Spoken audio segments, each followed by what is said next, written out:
Humigpit ang hawak ni Danny sa chart na nasa kabilang kamay niya. Pakiramdam niya biglang lumiit ang koridor ng ospital. Ang puting ilaw sa taas ay parang sobrang tindi, sobrang linis, na lalo lamang nagpapakita kung gaano karumi ang problema na pumasok sa buhay nila. I-report natin ta, sabi niya agad. Ngayon na, may nakausap na akong pulis. At nagsinungaling ka, napapikit si Liza. Oo, Maria. Hindi niya kinaya ang timbre ng boses ng anak niya. Hindi iyon sigaw. Mas masakit dahil bigo iyon. Alam ko, bulong niya. Alam ko. Naglakad si Danny palayo sa ingay ng nurses station, pumasok sa mas makitid na hallway malapit sa staff lockers kung saan amoy pawis, bleach, at lumang kape ang hangin. Sumandal siya sa pader, ipinikit ang mga mata, at pinilit mag-isip bilang medical trainee, hindi bilang anak. Assessment first. Stabilize before panic. Ano ang facts? Ang ina niya ay witness sa isang hit and run na posibleng murder. Tinakat siya gamit ang surveillance o stalking. Ngayong gabi, isang lalaking kapitbahay ang binugbog o inatake sa harap mismo ng bahay nila. Pulis na ang tumatanong. Ang problema, ang isang tao sa gitna ng lahat ng ito ay ang mismong taong mahal niya. At ang ina niyang iyon ay gumawa na ng desisyong maaaring nagpalala sa lahat. Ma, makinig ka sa akin ngayon, sabi niya, matigas na. Hindi ka muna lalabas. I-lock mo lahat ng gate. Tawagan mo si Tita Nena o kahit sinong mapagkakatiwalaan at huwag kang mag-isa sa bahay. Ayoko munang may ibang makaalam.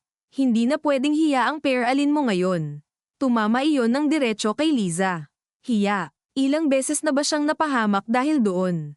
Hiya sa mga kapitbahay kapag may gulong pampamilya. Hiya sa mga bayarin. Hiya sa kahinaan. Hiya sa posibilidad na sabihan siyang pabaya dahil hindi siya nagsumbong agad. Hindi hiya lang, sagot niya, bagaman alam niyang totoo rin ang sinabi ng anak niya. Takot din. Pareho lang ang bagsak kung wala kang gagawin. Biglang may kumatok sa gate sa labas. Isang maikli pero malinaw na kalabog. Pareho silang natahimik. Ramdam ni Liza na umakyat ang dugo sa tenga niya. Ma, may kumatok, sabi niya, halos walang hangin. Tumayo siya ng dahan-dahan mula sa sofa, ayaw gumawa ng tunog. Bawat hakbang niya sa tiles ay pakiramdam niya sumisigaw sa buong bahay. Lumapit siya sa bintana ng sala at dahan-daang inangat ang kurtina gamit ang dulo ng daliri. Sa labas, may lalaking naka-delivery jacket, may hawak na maliit na brown envelope. Delivery po, sigaw nito. Para kay Ma'am Liza Santos. Wala akong ine-expect, bulong niya. Huwag mong buksan, mabilis na sabi ni Danny. Tingnan mo muna kung legit. Lumapit si Liza sa pinto pero hindi niya binuksan. Sino yan? Tanong niya mula sa loob. Delivery lang po, ma'am. Pinakiusap na ipaabot ngayon. Kanino galing? Hindi ko po alam, ma'am. Bayad na raw. Tumigil si Liza. Ang simpleng brown envelope ay biglang naging mas mabigat sa paningin niya kaysa bakal na gate. Iwan mo na lang sa labas, sabi niya. Hindi po pwede, kailangan daw po personally matanggap. Sa ospital, tuluyang nawala ang pasensya ni Danny. Ma, tawag ka sa pulis. Ngayon na, pero hindi pa gumagalaw si Liza. Nakatingin lang siya sa pinto, sa manipis na guhit ng liwanag sa ilalim nito, parang may anino na gumagalaw sa kabila. Ma, sigaw na ni Danny. Napakurap si Liza at biglang kumilos. Imbes na lumapit sa pinto, tumakbo siya sa kusina at kinuha ang cellphone charger na nakasaksak pa sa outlet, halos mabitawan dahil sa panginginig. Tinawagan niya ang numerong iniwan ni Marco sa maliit na card sa center table. 2 ring. 3. Sumagot. Reyes. Nandito po ulit ako, si Liza Santos. May delivery sa gate ko. Hindi ko kilala. Agad nagbago ang boses ni Marco. Huwag niyong bubuksan. Nasa area pa kami. 5 minutes. Sir, huminto si Liza. Ayaw niyang marinig sa sarili niyang boses kung gaano siya natatakot. Pakiusap. Bilisin niyo. On the way. Pinutol ni Marco ang tawag at agad pinaikot ang manibela ng sasakyan mula sa kanto kung saan nag-iikot pa sila. Katabi niya si Joven na agad nag-ayos ng posisyon, na wala ang antok. Anong meron, sir? May nag-deliver daw ng envelope sa witness. Witness o suspect, parehong posibleng target, sagot ni Marco, at lalo niyang dinagdagan ng apak sa selinyador. Habang bumabalik sila sa bahay, mabilis na tumatakbo sa isip niya ang iba't ibang posibilidad. Pananakot, bayad, Warning. Photo. O mas malala, pag-test kung hanggang saan kadaling maabot ang babae. Hindi niya gusto ang timing. At mas lalong hindi niya gusto na bawat hakbang palabas ng katotohanan ni Liza ay tila kasabay ng paglapit ng panganib. Sa labas ng bahay, ang delivery rider ay tumayo pa rin sa tapat ng gate, ngunit halatang balisa na. Panay ang tingin sa relo. Nang makita ni Liza mula sa siwang ng kurtina ang pagdating ng patrol car, parang bahagyang lumuwag ang dibdib niya, kahit hindi buo. Mabilis na bumaba sina Marco at Joven. Ikaw ang rider? Tanong ni Marco. Opo, sir. Id. Inilabas ng lalaki ang wallet, halatang takot. Habang chine-check iyon ni Joven, si Marco ay lumapit sa gate nang hindi hinahawakan ang envelope. Sino nag-book? Hindi ko po alam, sir. Online lang. Pick-up point sa may gas station sa Timog. May nag-abot na lalaki. Description. Nakakap po. Face mask. Sakto lang ang height. Hindi ko masyadong napansin. Anong sabi? I deliver ko raw agad. May dagdag tip kung before 6. Tumingin si Marco sa envelope. Walang return address. Pangalan lang ni Liza ang nakasulat. Maayos ang sulat kamay. Halos formal. Dumating sa pinto si Liza pero hindi pa rin lubos lumalabas. Binuksan niya lang ng sapat para makita ang mga pulis. Ma'am, sa loob lang po kayo, sabi ni Marco. Tumango siya. Kinuha ni Marco ang gloves mula sa bulsa ng sasakyan, saka marahang pinulot ang envelope. Magaang, manipis, parang iisang papel lang ang laman. Ngunit may kakaibang tigas sa isang gilid na maaaring photo paper. Sir, baka may powder, sabi ni Joven. Hindi mukhang ganun, pero secure natin. Pumasok sila sa sala matapos buksan ni Liza ang pinto ng bahagya. Maingat na inilapag ni Marco ang envelope sa center table. May cutter kayo. Humakbang si Liza papuntang drawer, pero napansin ni Marco kung paano nanginginig ang kamay nito nang kunin ang maliit na letter opener na bigay pa raw ng asawa nito, base sa pagkakakabit ng lumang ukit sa hawakan. Siya ang kumuha. Dahan-dahan niyang binuksan ang envelope, sapat lang para masilip ang laman. Isang litrato. Isang puting papel. Inilabas niya muna ang litrato. At sa sandaling nakita niya iyon, nanigas ang panga niya. Ano? Halos bulong ni Liza. Hindi agad sumagot si Marco. Inabot niya ang litrato kay Joven. Pareho silang natigilan. Hindi na nakatiis si Liza at lumapit. Pagkakita niya, para siyang tinamaan sa gitna ng dibdib. Kuha iyon mula sa malayo, parang gamit ang telephoto lens. Si Danny, palabas ng ospital, hawak ang bag, naka-scrubs, nakayuko habang may time text. Sa ibabang sulok ng litrato, may date stamp, kagabi lang. Nanlamig ang mga kamay ni Liza. Diyos ko, isinunod ni Marco ang papel. 3 linya lang ang nakasulat. Huwag nang ituloy ang hindi mo tinapos. Hindi lahat ng buhay kayang isalba ng konsensya. Pangalawang pagkakataon mo na ito. Walang pirma, walang pangalan. Nanginginig na ang buong katawan ni Liza, at ngayon ay hindi na niya kayang magpigil.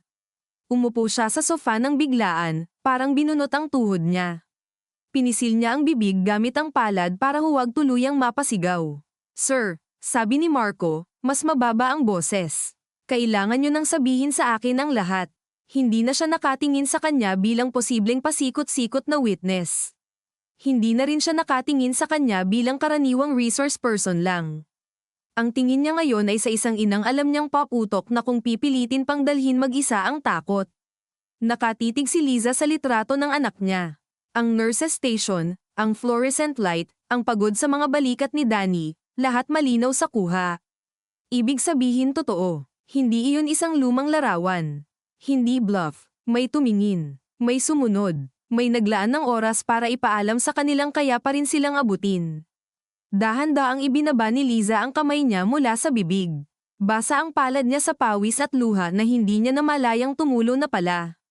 Nasa parking ako sa BGC noong March 6, sabi niya, halos walang boses. May nakita akong lalaki na binangga ng SUV. Hindi aksidente. Pinormahan siya. Tapos may lumapit sa akin. Naka-Amerikana. Hindi ko nakita ng maayos ang mukha dahil madilim, pero narinig ko ang boses. Kalma lang siya. Parang sanay. Ipinakita niya sa akin ang litrato ng anak ko. Sinabi niyang kapag nagsalita ako, susunod ang hindi ko na maayos.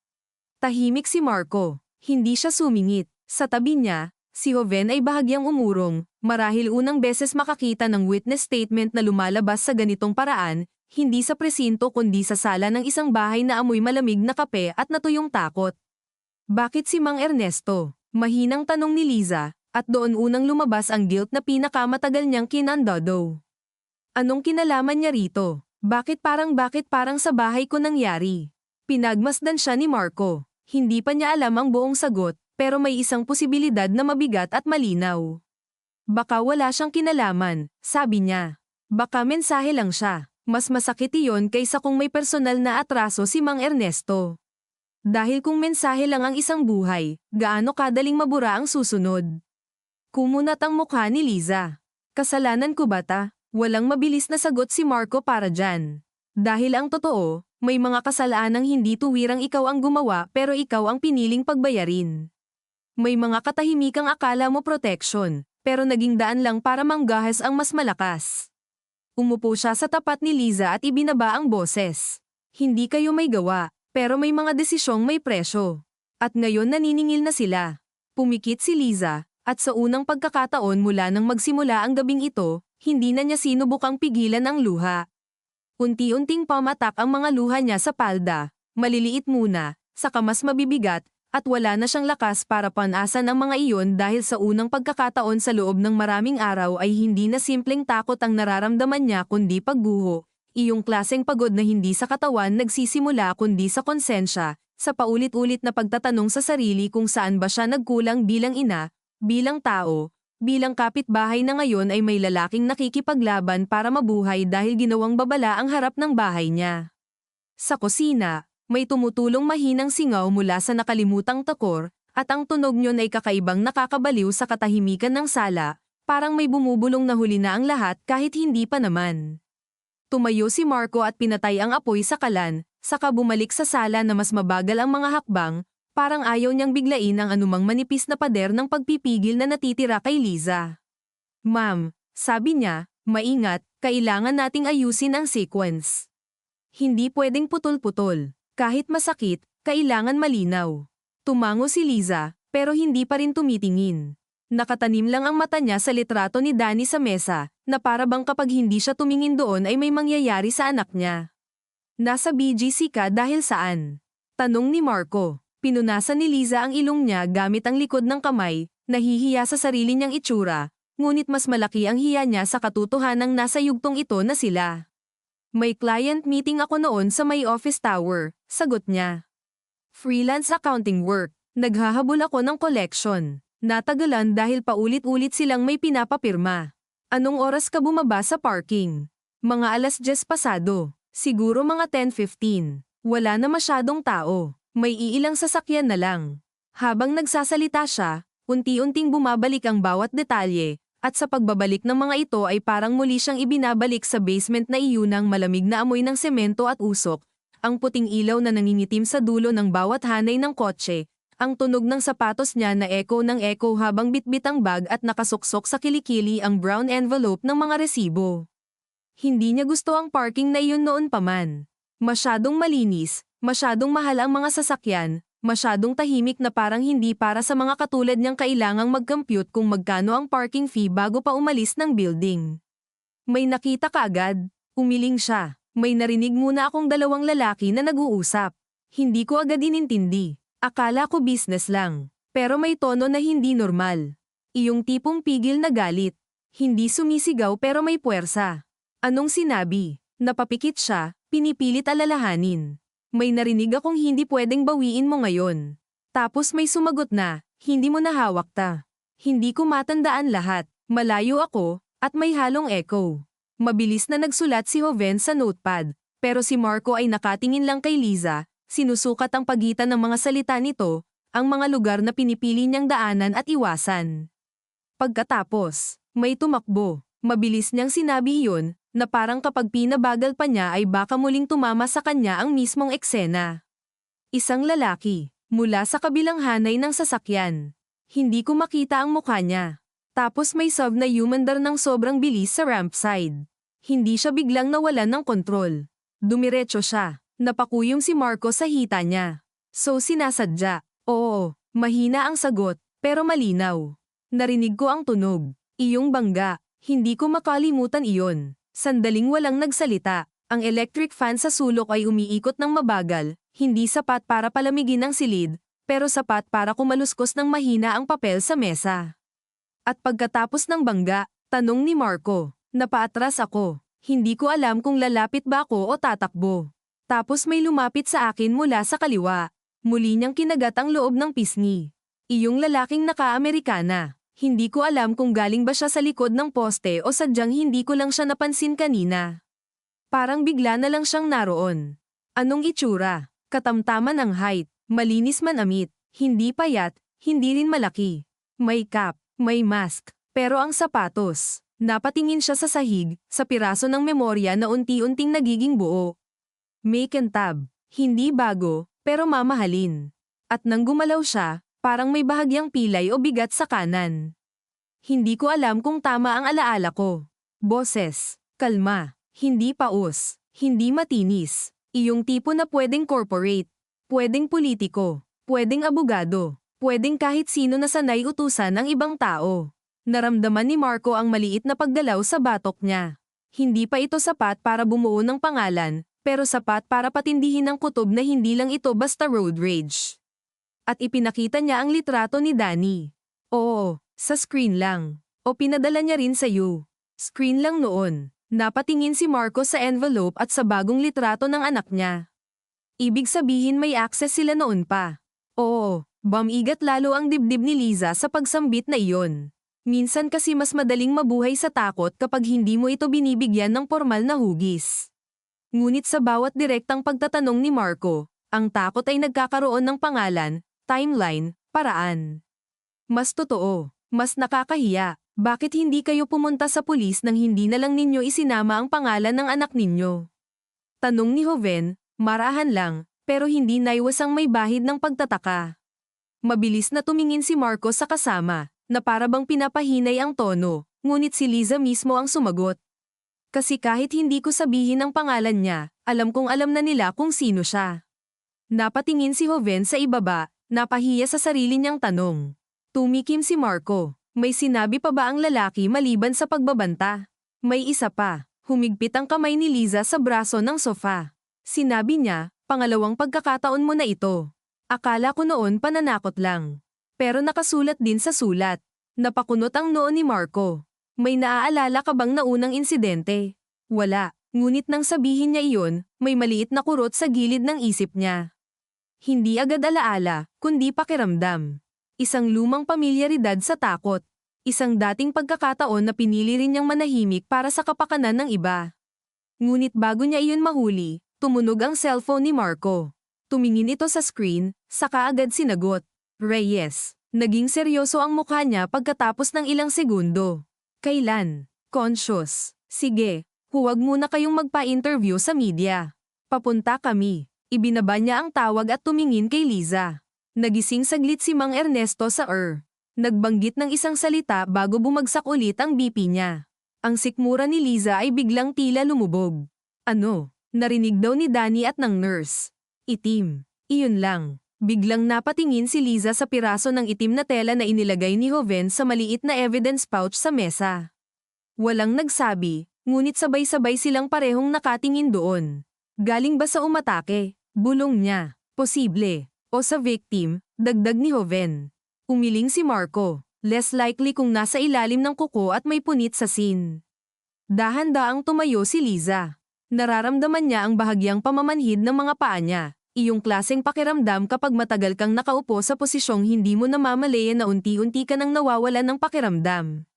Kailangan kong pumunta sa ospital, sabi niya. Hindi muna, mabilis na sagot ni Marco. Hindi kayo safe gumalaw ng basta-basta. Nandoon ang anak ko, at mas kailangan niyang hindi kayo gumalaw ng padalos-dalos. Tumitig si Liza sa kanya, may halo ng galitang takot. Anak ko yun, at dahil anak niyo siya, kailangan niyong gamitin ang takot niyo ng tama. Sumikip ang panga ni Liza. May bahagi ng sarili niyang gustong sagutin siya ng pabalang, sabihing hindi nito maiintindihan ang pangambang nagmumula sa sinapupunan, sa mga taong nagpalaki ng anak na mag-isa habang pinipilit sabayan ng utang, matrikula, ospital ng asawa, libing, at lahat ng maliliit na sakripisyong walang nakapansin. Ngunit nang tumingin siya sa mukha ni Marco, wala siyang nakita roong yabang. Pagod lang. At isang klaseng pagpipigil na marahil ay matagal na rin itong ginagawa sa trabaho. Kung hindi ako pupunta, gusto kong may sasama sa kanya pag-uwi, sabi niya. Ako ang mag-aayos. Tumango si Marco. Pero may kapalit. Sasama kayo sa presinto pagkatapos nito para sa formal statement. Tahimik si Liza. Formal statement. Ibig sabihin wala nang atrasan. Ibig sabihin baka lumabas sa record. Baka makarating sa kung sino-sino. Baka gumalaw ang mga taong ayaw niyang guluhin. Ngunit ano pa ba ang natitira sa kanya? Ang katahimikan niyang inalagaan ay hindi naman nagligtas. Nagbigay lang iyon ng oras para lalo silang masilip. Sige, sabi niya sa wakas, at sa simpleng salitang iyon ay parang may bahaging tuluyang bumigay sa loob niya. Sa ospital, si Danny ay nakatayo sa dulo ng cubicle habang mino-monitor ang pagbabago sa pupils ni Mang Ernesto. Mapatla ang matanda, may benda sa ulo, may oxygen cannula, at ang bawat paghinga ay parang may lamet. Sa paligid, amoy yodo at malamig na pawis ang silid. May kamag-anak ng ibang pasyente na nakadungaw sa kurtina, may intern na tumatakbo para sa StatMeds, may resident na hindi na nag-abala magtago ng iritasyon sa dahilang kulang na naman sa supplies. Ngunit sa gitna ng lahat ng iyon, paulit-ulit na bumabalik sa isip ni Danny ang boses ng ina niya. May nakita ako. Hindi aksidente. Ipinakita niya ang litrato mo.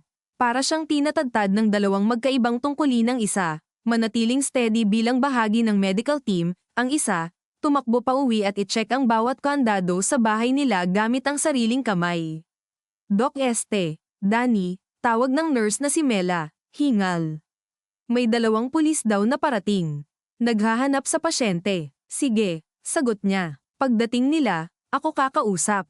Tumango si Mela at umalis. Saglit na tumingin si Danny kay Mang Ernesto. Sir, kung naririnig niyo ako, bulong niya, kahit hindi niya alam kung bakit ginagawa iyon ng kamay at bibig niya, kailangan niyo pang magising. Huwag ngayon kayo bibitaw. Hindi niya alam kung para iyon sa pasyente o para sa sarili niya. Nang dumating sina Marco at Joven makalipas ang 20 minuto, kasama si Liza na may suot ng simpleng cardigan sa ibabaw ng pajama at mukhang 10 taon ang idinagdag sa mukha sa loob lang ng ilang oras, agad bumigat ang hangin sa hallway.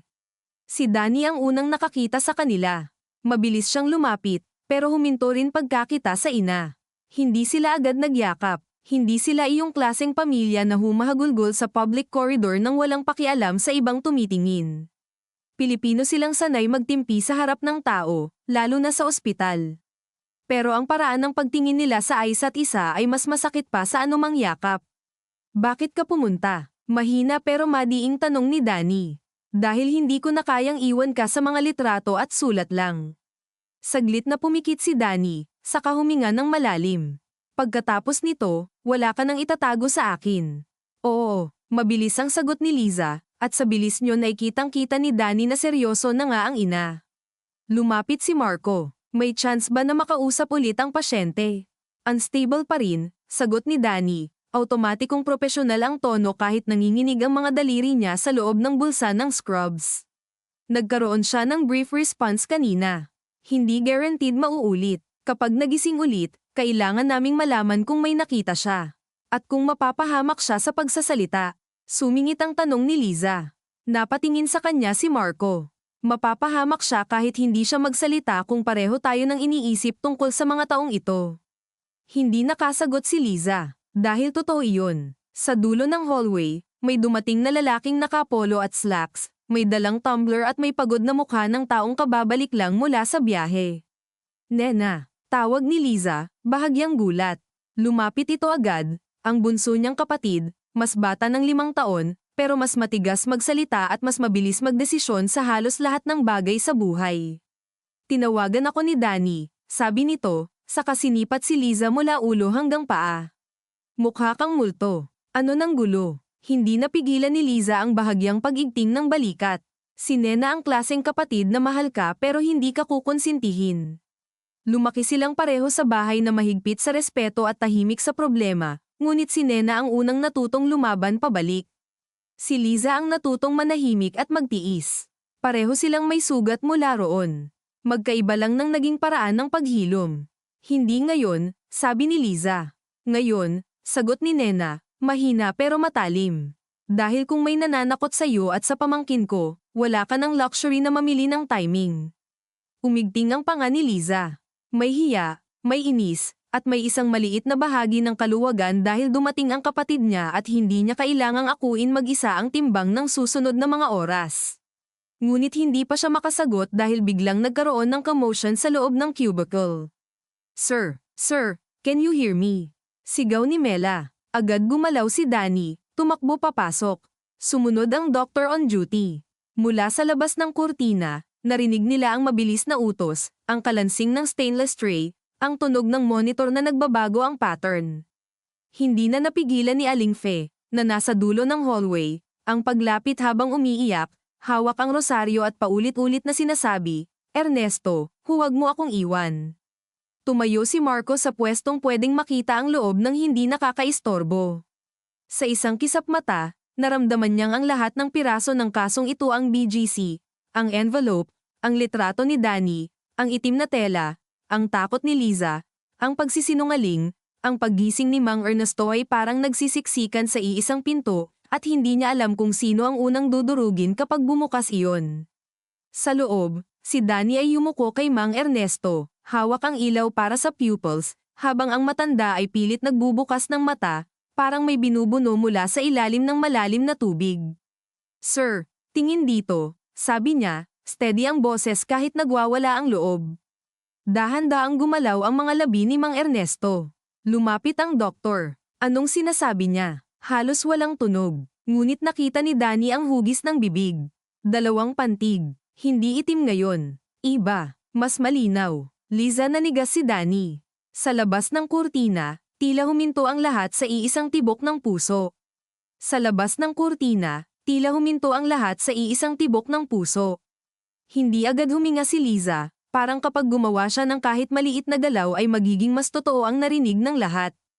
Ang sariling pangalan niya, mula sa bibig ng lalaking halos mamatay sa tapat ng bahay niya, ay parang hindi simpleng pagtawag kundi paghila, pagbubukas ng isang pinto na pinipilit niyang isara magdamag.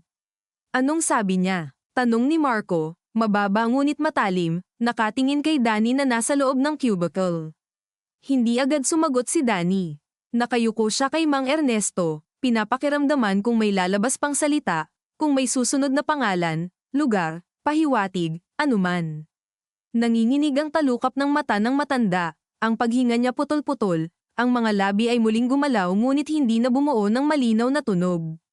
Umungol lang siya, sa kanan lambot muli ang leeg sa unan. Sir, stay with US, sabi ng doctor on duty, nilalagay muli sa ayos ang oxygen line. Sir, can you hear me? Ngunit ang monitor ang unang sumagot hindi pa emergency, hindi pa tuluyang bomb ibigay, pero malinaw na dumudulas na naman siya palayo. Lumabas si Danny mula sa cubicle, hinubad ang gloves, at nang makaharap siya ng ina niya ay nakita ni Liza sa mga mata ng anak niya ang isang bagay na noon lang niya naranasan mula rito, hindi simpleng pag-aalala, hindi simpleng pagkadismaya, kundi ang bigat ng propesyon at dugo na nagsalpukan sa iisang sandali. Narinig mo? Tanong ni Liza, kahit alam naman niya ang sagot. Oo, sabi ni Danny. Narinig ko. Sa gilid, napahawak si Aling Fe sa dibdib niya. Bakit pangalan mo? Nanginginig nitong tanong kay Liza, hindi pa akusasyon, pero papunta na roon, iyong klaseng tanong ng taong sinabuyan ng takot at gustong makahanap ng direksyon kung saan ibubuhos ang sakit. Hindi ko alam, sagot ni Liza, at agad niyang kinamuhian ang tunog ng sarili niyang boses dahil sa dami ng beses niya nang sinabi ang linyang iyon sa loob lang ng ilang oras. Baka may gusto siyang sabihin sa akin. Baka may alam siya. O baka ikaw ang dahilan, putol ni Nena, diretsahan, at agad tumingin si Danny sa tiyahin niya bilang paalala na hindi ito ang oras, ngunit si Nena ay hindi umurong. Nakatingin lang siya kay Liza, ang mukha hindi galit kundi desperado sa isang katotohanang matagal nang nilalayuan ng kapatid niya. Hindi ko sinasabing kasalanan mo. Ang sinasabi ko, tigilan mo na ang kalahating kwento. Nasaktan si Liza, hindi dahil mali ang kapatid niya, kundi dahil tama ito sa paraang hindi na niya may kakaila. Si Marco naman ay umatras ng isang hakbang mula sa kurtina at mabilis na inayos sa isip ang posibleng kahulugan ng pangalan. Pwedeng akusasyon, pwedeng babala, pwedeng pagtatangkang kilalanin kung sino ang dapat sabihan. Pwedeng simpleng tugon ng utak na naguguluhan sa trauma. Ngunit hindi siya pwedeng umasa sa pwede. Kailangan niyang magdesisyon sa batayan ng panganib, at sa lahat ng senyales ng magdamag, iisa ang direksyon nito, ang paglapit kay Liza at sa anak nito ay hindi na teorya. We need to move, sabi niya kay Hoven. Protective detail muna for them. At isecure niyo ang initial statement ni Aling Fe bago magbago ang memorya niya sa dami ng naririnig. Tumango si Hoven at lumayo para tumawag. Lumapit si Marco kina Liza. Ma'am, may dalawang option tayo na pareho ninyong hindi magugustuhan. Napatawa ng mapait si Nena bago pa sumagot si Liza. Mukhang sanay ka ng ganyan magbalita, officer. Hindi ito pinansin ni Marco. Una, dadalhin namin kayo sa presinto para sa formal sworn statement, tapos hahanap tayo ng temporary safe place para sa inyo ng anak nyo. Pangalawa, kung ayaw nyo munang lumabas sa record ng buo, pwede nating pigilan ang detalye sa station level pansamantala habang kino-confirm ang link sa BGC case. Pero ibig sabihin niyan, mas manipis ang protection nyo. Temporary safe place. Ulit ni Liza, parang banyaga ang salita sa kanya. Saan? Pwedeng sa kamag-anak. Pwedeng sa Women and Children Desk Arrangement muna, depende sa availability.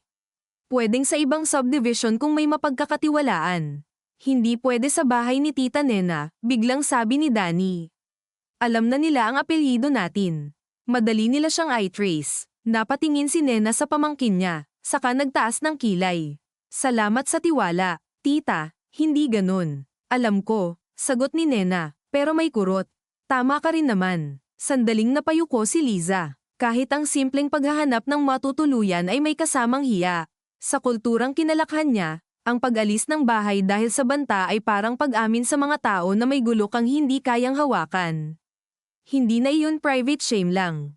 Public weakness na iyon. At matagal na niyang iningatan ang natitirang dignidad pagkatapos mamatay ni Roberto, pagkatapos ng mga usap-usapan ng kamag-anak tungkol sa utang, pagkatapos niyang tanggihan ang paulit-ulit na payo na ibenta na lang ang bahay at tumira sa probinsya.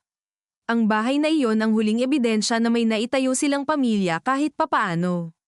Ngunit ngayong umaga, ang mismong bahay ang naging stage ng babala. Wala akong gustong dalhin sa iba, sabi niya, mahina. Ayoko nang may ibang madamay. Madamay na sila kung lalapit sila, sabi ni Nena. Mas lalo silang madadami kung hindi nila alam. Tiningnan siya ni Liza. Ilang taon din silang hindi ganoon kalapit matapos ang pagkamatay ni Roberto. Hindi naman sila nag-away ng todo, pero may mahahabang panahon ng tampuhan, ng hindi pagte-text, ng obligadong pagkikita sa lamay o Pasko na puro mababaw ang usapan. Palagi kasing pakiramdam ni Liza ay hinuhusgahan siya ng kapatid niya. At palaging pakiramdam ni Nena ay hindi nagtitiwala si Liza na kaya niyang tumulong nang hindi nangingialam. Ngunit sa mga mata ni Nena ngayon, walang bahid ng I told you so. Galit, oo. Pagod, oo. Pero may loyalty din na hindi nawala kahit matagal nilang hinayaang matuyo. Sa kondo ng kaibigan ko sa Pasig kayo, sabi ni Nena. Wala siya rito. Nasa Dubai. Ako may susi. Hindi kilala ang place na konektado sa inyo. Hindi. Automatikong sagot ni Liza. Oo. Putol ni Danny. At nang lingunin siya ng ina ay hindi na siya ang batang Daisy tahimik lang kapag may tensyon sa pamilya. Ma, hindi na ito request. Hindi ako papayag na umuwi ka sa bahay mag-isa habang may litrato ko sa envelope. Napatingin si Marco kay Danny, at doon niya nakita ng malinaw ang klase ng tibay ng batang ito. Hindi maingay, hindi dramatic, pero kapag nagpa siya, may buto. Kasama rin ako, tanong ni Danny sa kanya. Hindi ka pwedeng bumalik sa duty na parang normal lang lahat. Napahigpit ang panga ni Danny. Ito ang isa pang bangin na matagal nang umaantabay sa kanya kahit wala itong kinalaman sa krimen ang pakikipagbuno sa sistemang medikal na hindi tumitigil dahil lang gumuho ang personal na buhay mo. May service ako, sabi niya. May endorsements, may consultant, may banta sa'yo, sabi ni Liza.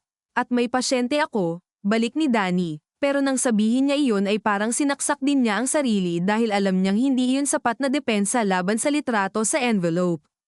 Inangat niya ang kamay at kinuskos ang noo. Hindi pwedeng mawala ako agad nang walang paliwanag. Magpaliwanag ka, sabi ni Nena. Hindi ka nila papatayin sa absence mo. Hindi nakasagot si Danny dahil sa loob ng cubicle ay muling nagkagulo. Hindi kasing lala ng kanina, pero may nurse na tumawag sa kanya. "Danny, we need you." "Coming," sagot niya, at bago bumalik sa loob ay tumingin siya sa ina. "Huwag kang aalis dito nang hindi sinasabi sa akin kung saan ka dadalhin."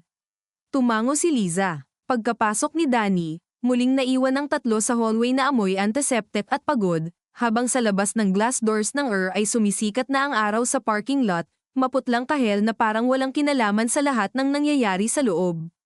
Dumaan ang dalawang utility staff na nagtutulak ng mop bucket, umiwas ang tingin ng mapansing may mga pulis, may umiiyak na matanda, may pamilyang tila malapit ng mabiyak. Sa Pilipinas, sanay ang mga tao sa ganitong eksena.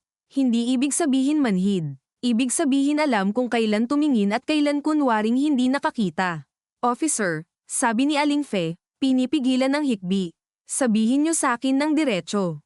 Delikado ba kaming lahat?" Huminga si Marco bago sumagot. "Opo, posible. Kaya kailangan ko rin pong malaman kung may sinabi ba sa inyo si Mang Ernesto bago siya umalis ng bahay." Kumurap-kurap ang matanda, pinipilit isaayos ang alaala. Lumabas siya para bumili sana ng pandesal. Maaga talaga yon gumigising. Tapos may bumusina raw sa tapat. Akala niya delivery o may hinahanap na address. Pagtingin ko, lumabas na siya. Ilang segundo lang, may narinig akong boses ng lalaki. Hindi ko narinig lahat, pero may sinabi si Ernesto na bakit sa bahay ni Ma'am Liza. Tapos parang nagtaas ng boses yung isa. Pagkatapos nun, may kalabog na. Unti-unting naramdaman ni Liza ang pagkawala ng lakas sa kanyang mga balikat. "Bakit sa bahay ko?" bulong niya sa sarili. "Ibig sabihin kilala ka ng umatake," sabi ni Marco. "O kilala ka ni Mang Ernesto sa konteksto ng pinuntahan nila." "At hindi niya ako nasabihan," mahinang sabi ni Liza. Hindi niya alam kung akusasyon niyon sa kapitbahay o sa sarili. Biglang bumalik sa isip niya ang isang maliit at tila walang kwentang pangyayari 2 araw bago ang insidente. Hapon iyon. Mainit. Bumili siya ng toyo at kandila sa sari-sari store sa kanto dahil madalas mag-brownout sa subdivision kahit mahal ang association dues. Pagbalik niya, nadatnan niya si Mang Ernesto sa may gate nila, nakatingin sa number plate ng kotse niyang luma. Nang makita siya, ngumiti ito ng pilit. "Ma'am Liza, may nagtanong kasi kanina kung dito raw ba nakatira yung Santos." Akala niya noon ay insurance agent, o collector, o mali lang ng bahay. "Sino raw?" tanong niya noon. Umiling si Mang Ernesto. "Hindi ko kilala." Nakamask. Tinanong ko rin kung bakit. "At, aalis din naman siguro yun," sagot nito noon, sabay tawa na alanganin. Hindi na niya pinansin. "Diyos ko, may naalala kayo?" tanong ni Marco, nakita ang pagbabago sa mukha niya. Tumingin si Liza sa kanya, saka kay Aling Fe, saka sa sahig. "May nagtanong daw ng address ko kay Mang Ernesto 2 araw bago ito nangyari." Napapikit si Aling Fe, napahawak sa ulo. Bakit hindi niya sinabi sa akin? Halos sabay silang nagtanong ng kaparehong sakit, magkaiba lang ang direksyon. "Kailan?" mabilis na tanong ni Marco. Sinabi ni Liza ang araw at oras na tinatayang nangyari iyon. Mabilis na kinuwento ni Marco sa isip niya ang timeline. Surveillance muna. Address confirmation. Photo update. Attack at house frontage. Delivery threat. Hindi random. Malinaw na target kayo, sabi niya.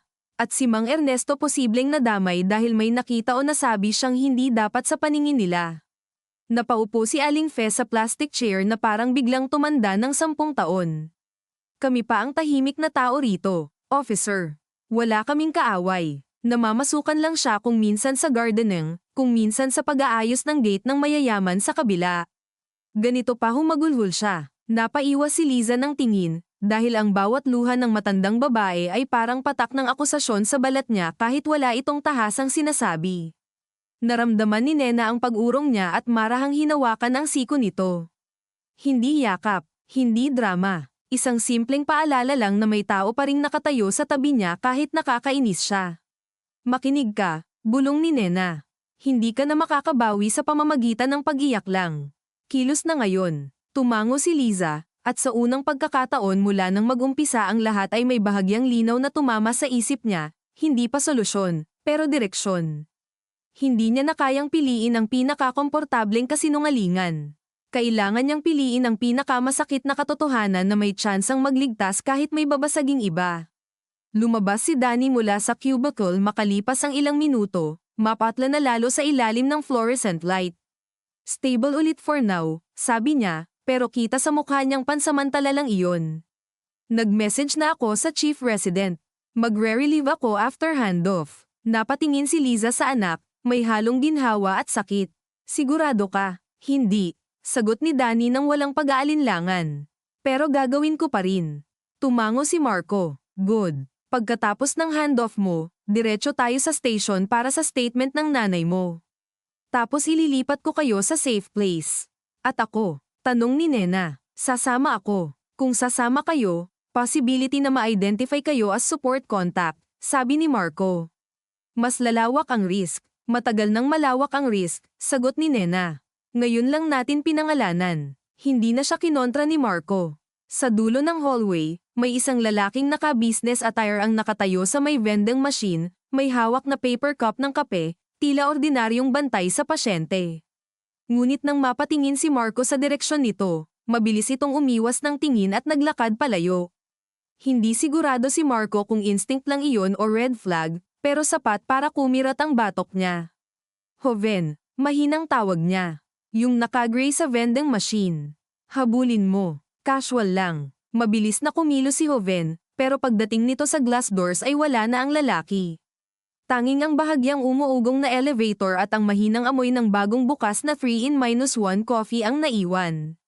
Bumalik si Joven na masama ang timpla. Wala na, sir. Hindi na nag-react si Marco ng malaki, pero sa loob niya ay mas tumibay ang desisyong hindi na sila dapat magtagal doon. Wrap it up, sabi niya. Lalabas tayo in 30. Tumango si Danny at bumalik sa loob para sa handoff.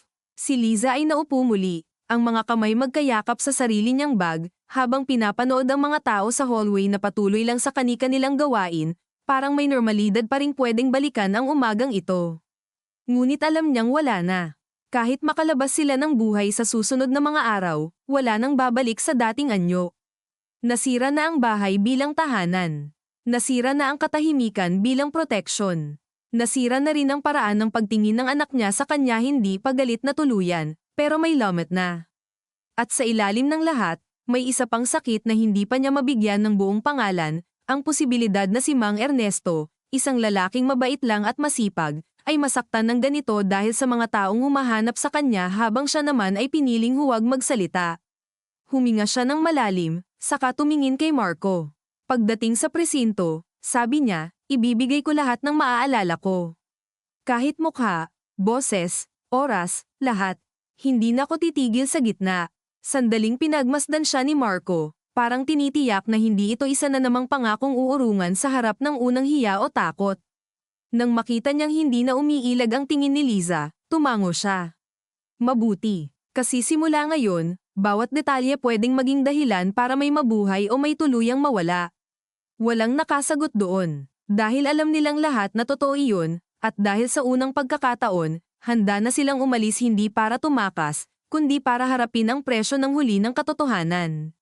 Walang nakasagot doon. Dahil alam nilang lahat na totoo iyon, at dahil sa unang pagkakataon, handa na silang umalis hindi para tumakas, kundi para harapin ang presyo ng huli ng katotohanan.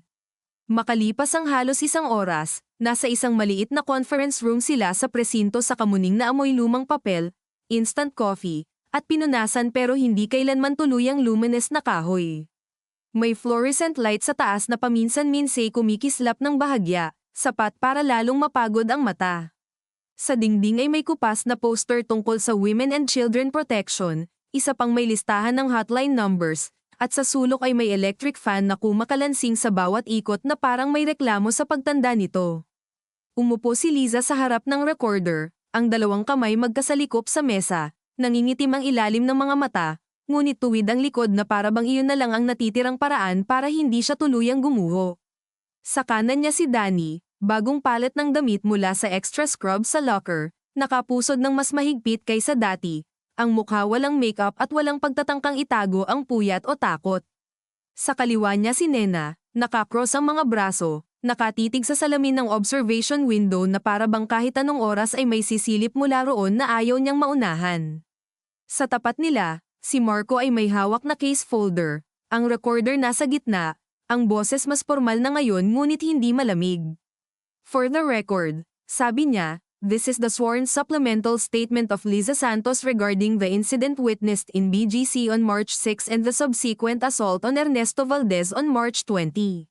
Ma'am, handa na po ba kayo? Hindi agad sumagot si Liza. Tumingin muna siya sa pulang ilaw ng recorder. Ganoon pala ang tunog ng paghakbang palabas sa pagtatago, hindi dramatiko, hindi may music, kundi simpleng click ng machine at amoy ng murang kape sa umaga. Oo, sabi niya. Handa na. Sinimulan niya sa oras ng pag-alis sa building, sa kulay ng ilaw sa basement, sa dalawang lalaking narinig niya sa malayo, sa eksaktong direksyon ng takbo ng biktima, sa anggulo ng SUV nang bumangga ito.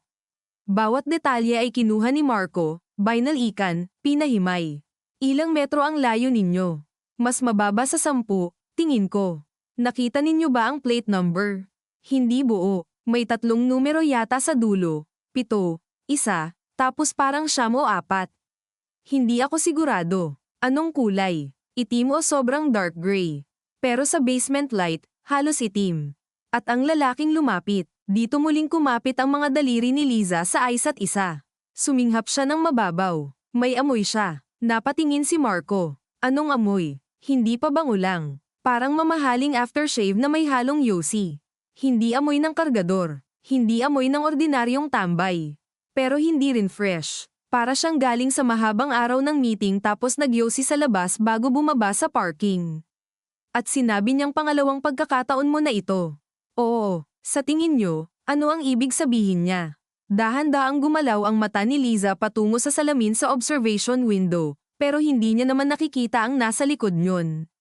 Doon lang siya napatingin dahil kailangan niyang tumingin sa ibang direksyon para makahukay ng mas lumang bagay. May isang insidente noon, sabi niya sa wakas, at napalingon agad si Nena sa kanya. 3 taon na, noong buhay pa si Roberto. Nanigas ang balikat ni Nena. Anong insidente? Hindi siya pinigilan ni Marco. Hindi rin niya pinagsabihan si Nena na huwag sumabat.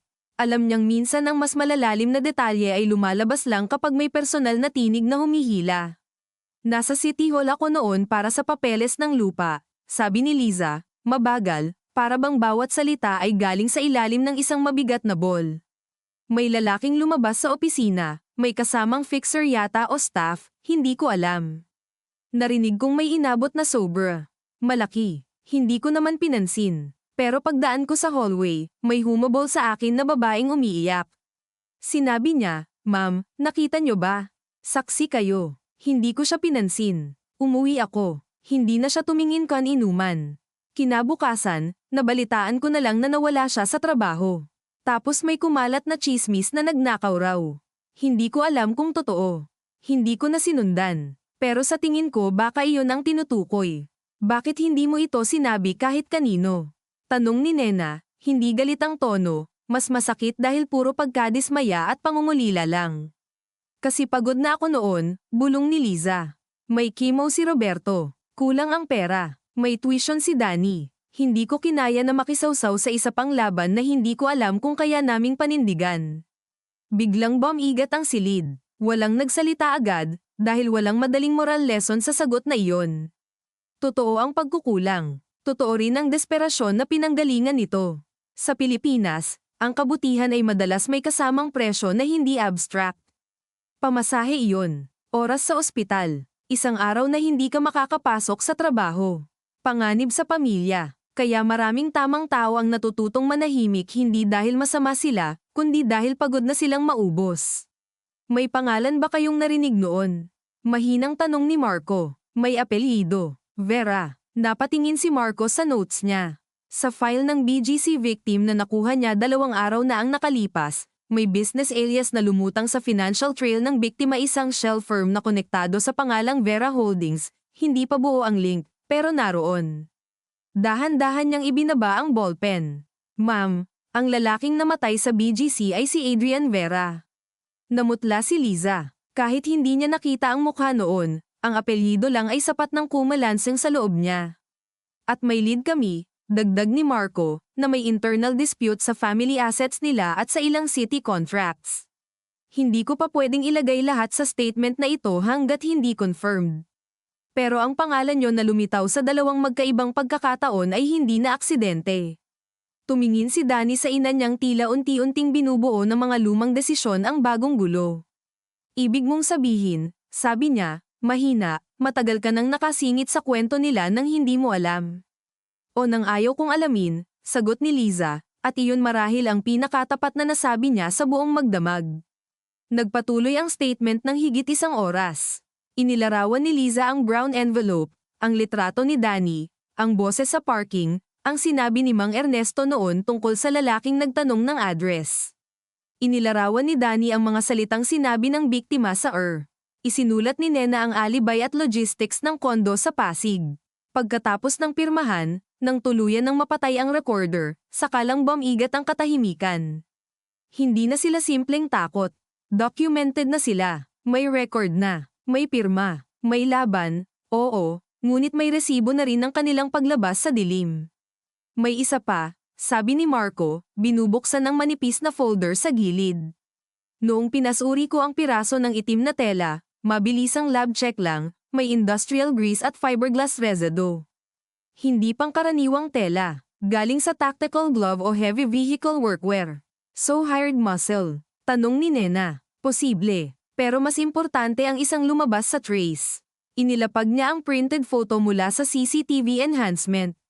Malabo pa rin, pero may konting linaw na. Isang lalaking bahagyang pilay sa kanan habang naglalakad palayo sa basement ramp, nakakap, naka-dark blazer. Hindi pa face identification sabi ni Marco, pero may isa kaming tumugmang pattern ng gate sa dating security consultant ng Vera Group. Pangalan niya, Noel Arambulo. Napakuyom si Danny. Mahuhuli niyo. Hindi sumagot agad si Marco. Iyon din ang totoo sa trabahong tulad nito. Hindi mo sasabihing oo kung hindi ka sigurado. Kung mabilis siya, baka lumubog na. Kung kampante siya, magkamali siya. Ang kaya kong sabihin, mas makitid na ang pinto niya. Dito pumasok ang isang babaeng pulis sa silid at may ibinulong kay Marco. Saglit lang, ngunit sapat para makita ni Liza ang pagbabago sa mukha nito. Ano? Tanong niya. Tumango ang babaeng pulis paalis, at saka tumingin si Marco sa kanila. Si Mang Ernesto, sabi niya. Nag-code, na-revive, pero very critical. Kailangan daw ng consent sa surgery. Wala silang sapat na pera para sa additional supplies kung hindi ma-cover. Hindi nag-isip si Liza. Tumayo siya agad, ang silya kumiskis ng malakas sa sahig. Ako magbabayad. Napatingin sa kanya si Nena. Liza, wala akong pakialam kung anong sasabihin niyo. Nanginginig ang boses niya pero diretso ang tingin. Kung may pagkakataon pang mabuhay siya, hindi ko hahayaang pera ang pumatay sa kanya. Hindi ikaw ang may gawa noon, sabi ni Marco. Pero ako ang dahilan kung bakit nasa bahay ko siya binigyan ng mensahe, sagot niya.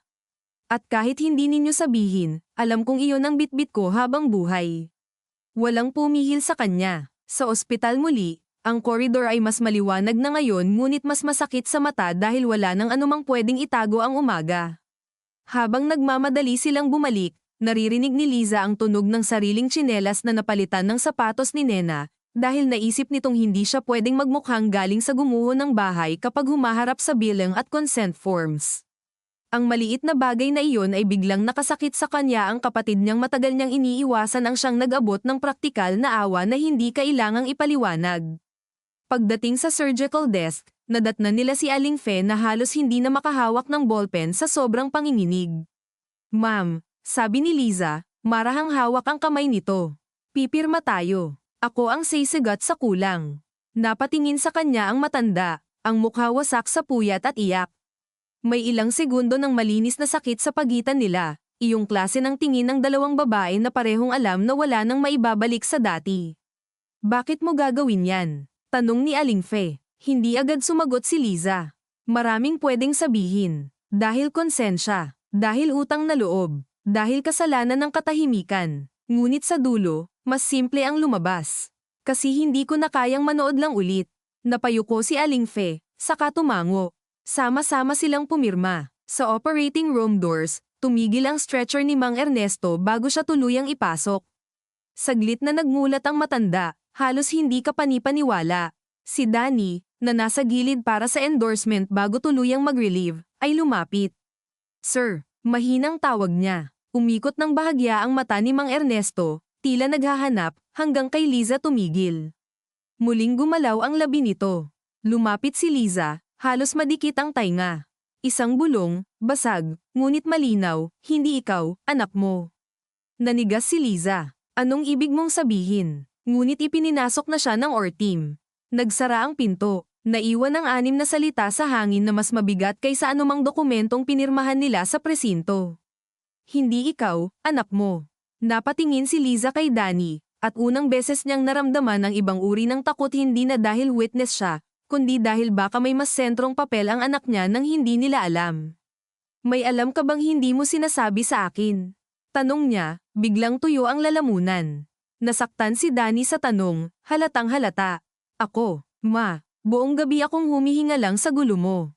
Danny, sabat ni Nena, isipin mo. Kahit maliit, humigpit ang panga ni Danny. Umiwas siya ng tingin, at doon na lang nalaman ni Liza ang sagot bago pa ito magsalita. May bagay nga, may ilang segundo ng katahimikan bago naglabasan ang bawat mahirap na salita. 2 linggo na ang nakaraan, sabi ni Danny, may pasyente sa private wing. Hindi siya under my direct care, pero intern ako sa rotation kaya kami ang utusan. Lalaking nasa late 50s, may chest pain, may visitors na parang ayaw magpakilala ng maayos. Noong isang gabi, may naiwan siyang brown envelope sa bedside table. Akala ko labs o bilang papers. Nadulas sa sahig nang aayusin ko ang chart. Bumukas. May photocopies ng contracts at mga bank transfer. Nakita ko ang pangalang Vera. Pakiramdam ni Liza ay may humigpit na bakal sa dibdib niya. Anong ginawa mo? Binalik ko. At, may lalaking dumating. Hindi staff. Hindi relative sa list. Tinitigan niya lang ako at sinabing, maraming bagay ang hindi dapat pinapakialaman ng bata. Akala ko yabang lang ng mayaman. Napahawak si Danny sa noo. Hindi ko sinabi sa'yo kasi ayokong dagdagan ka. At akala ko tapos na. Tumingin siya kay Marco. May face ba kayo ni Noel Arambulo? Inabot ni Marco ang printout. Pagkakita ni Danny, namutla siya ng todo. Siya, bulong niya. Siya yung dumating sa room. Napapikit si Liza. At ang unang malinaw na dumating sa kanya ay hindi galit sa anak niya kundi ang matinding sakit na pareho pala silang nagsarili ng takot, pareho silang nagkunwaring proteksyon ng pananahimik, at sa pagitan nilang mag-ina ay namuo ang puwang kung saan nakasingit ang mga taong masanay gumamit ng lihim kaysa awa. Bakit hindi mo sinabi? Tanong niya, at sa pagkakataong ito ay hindi na akusasyon kundi pighati. Napaluha si Danny, ngunit pinigilan pa rin ang sarili na humagulgol sa hallway. Dahil anak mo ko, sagot niya. At dahil nakita kong iyan ang ginagawa mo buong buhay ang tahimik na magdala para hindi na kami mabigatan. Natutunan ko lang sa'yo. Tumama iyon kay Liza ng diretso at walang sapin.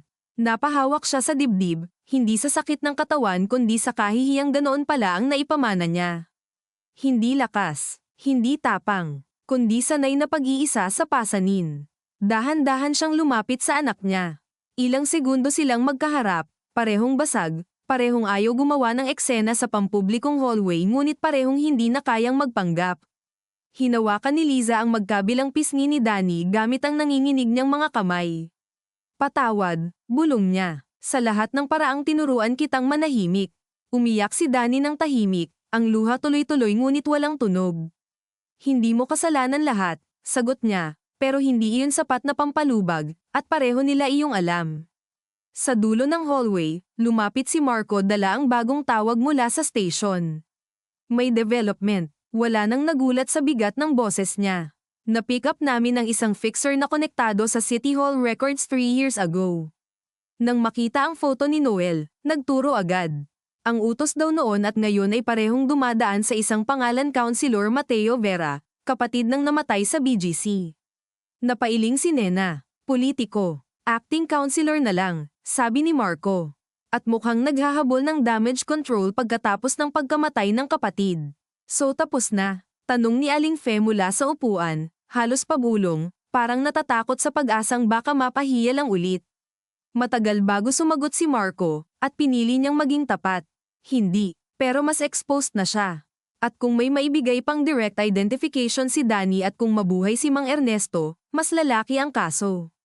Ang problema, Kapag dumiretso tayo rito, hindi ito matatapos ng tahimik. Media, pressure, political blowback, lahat papasok. Sabihin mo na ang totoo, sabi ni Nena. May kapalit, meron, sagot ni Marco. Kapag itinuloy natin ito ng buo, malamang sisirain din ang pangalan ninyo. Babasahin ang buhay ninyo, hahalongkatin ang trabaho, utang, relasyon, lahat.